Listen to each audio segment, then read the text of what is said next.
আল্লাহর নাম আওয়াজ করতে কি ভয় লাগে? ভয় লাগে আপনাদের? এটা বাংলাদেশ। বাংলাদেশ হচ্ছে 92% মুসলমানের দেশ।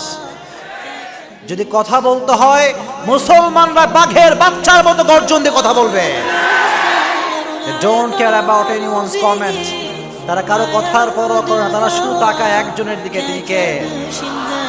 আপনারা দেখেছেন, এটা প্রমাণ, আগে থেকেই প্রমাণ যে মুসলমান যখন কথা বলে কোন নেতার দিকে তাকিয়ে কথা বলে না, মুসলমান ঠিক কিনা বলে?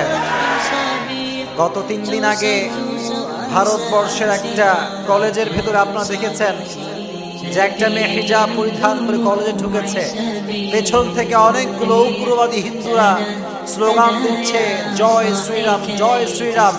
মুসলমান ঘরের সন্তান সে সবার বিরুদ্ধে একটা স্লোগান দিয়ে গোটা বিশ্ব তোলপাড় করেছে, লিল্লাহি তাকবীর, আল্লাহু আকবার।